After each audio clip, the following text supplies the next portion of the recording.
Today's subject is going to be very different from the ones that you are used to. This video is going to be talking about a very serious problem that all youth are falling into, and it's increasing day after day without anyone noticing just how bad and destructive this habit can be. This habit, or addiction, is corn addiction. To be exact, hentai corn addiction. A lot of professionals, doctors, and psychologists spoke of the impacts of corn addiction and how it can devastate a person's life. Let's first explain the impacts of corn on a person, and then go into hentai, proving to you once and for all just how sinister it is, and how it is even worse than normal corn. According to the studies, the impacts of corn includes diminished motivation, erectile dysfunction, and a willpower erosion. And that's all on the neurological side. Research has shown that pornography use is correlated with physical changes in the brain. The visual stimulus of pornography hijacks the brain's reward system and overwhelms it with unnatural prolonged dopamine levels. And the result of this is the brain physically deteriorating in shape, size, and chemical imbalance. It can also lead us to isolation or viewing ourselves in a negative light as worthless and don't deserve to be loved by anyone. And even worse, it can even cost us our relations with our friends, family, and loved ones. And hentai is much worse. Allow me to elaborate. With the integration of hentai and ecchi elements into anime and becoming a staple of anime, the risk of children around the age of 10 increases, and drifting off from anime into the addiction of hentai without even them noticing. It starts off with some ecchi scenes, lewd actions by the characters, sexual innuendos, and just like that, the brainwashing process begins. It is like a drug being administered bit by bit until it hooks you in and never lets go. Until, that is, you either end up on a self-destructive path that will end in self-isolation and losing everyone around you that ever cared about you, or you can snap the frick out of it and understand that the bear trap you are caught in is one that you walked into yourself.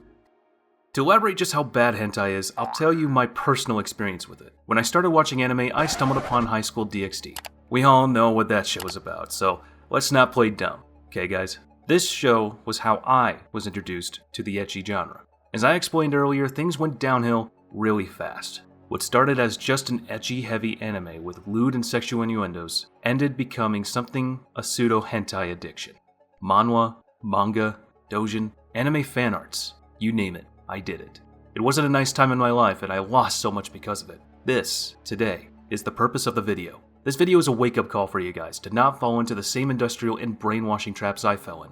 Everywhere you look nowadays there is nudity, and you can't escape it anymore. And it's not just on those NSFW websites, it's on Instagram, Facebook, Twitter, and if it's got nudity, it's lewdness at its best. Hentai addiction lies in its availability and diversity. The advantage, or in this case disadvantage, hentai holds over porn is that it makes many taboo subjects and extreme fetishes to say the least, an open subject that can be watched and fantasized. Under the guise, it's just a cartoon. It's not like they are real characters or something like that. It's not real. People assume since hentai is cartoon porn, it's somehow less destructive than regular porn. This is far from the truth. Hentai animators can get away with making child rape, bestiality, and other content that is illegal because it is under the assumption and confines of fantasy and animation. It might be true that these characters aren't real. However, the ones being impacted and brainwashed bit by these okay trends are the watchers. And slowly but surely, an idea will be embedded in our minds that these fetishes are acceptable to an extent. I dare you right now to go and watch real pedophile corn. You wouldn't dare, would you? You wouldn't even dare have it in your search bar. However, in the case of a lolicon, it's okay. I mean, it's just a cute lolly being violated by tentacles, right? Who cares? And I'm sure a few of you are already fantasizing about it. And we all have noticed the term legal lolly becoming increasingly used and abused. A legal lolly is a person who is over 18 years old, but still has the form and body of a young child. So in other words, they are making child appear as okay. You can't be pissed or moral about a fictional character, since for starters she is 18, and second, she isn't quote-unquote real. The second thing about hentai, well, it's desensitization. To put it in simple words, this is the feeling of numbness you start to get as you get used to a certain type of genre or fetish. The high you used to get from it and excitement is nowhere to be found. So, you start looking for the next best thing. The next best high you can find that will turn you on. And the next hentai material you can fap to while having 20 plus tabs open on incognito and the wipes on your left. And as I said before, finding the next best thing when it comes to hentai isn't that hard honestly, with its extreme genres that go all the way up to rape, pedophilia, mind break. I bet you heard that one before. And many, many many more worse types of genres.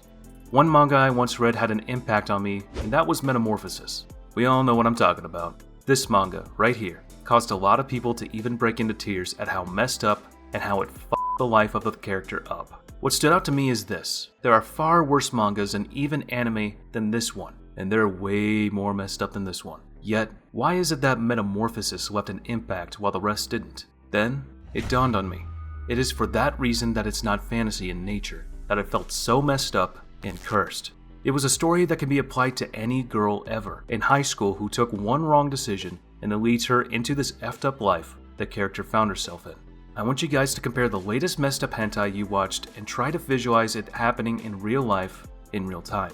If it turns your stomach upside down, then I gotta tell you, you're way down that rabbit hole and you need to quit it now. I bet the dopamine released from vanilla doesn't do it for you anymore. Oh no, some of you are far beyond that point. Now you need to see cat princesses getting raped by demons in order to get the same high you once got from watching a hot person undress. Which confirms what I have been telling you all this time.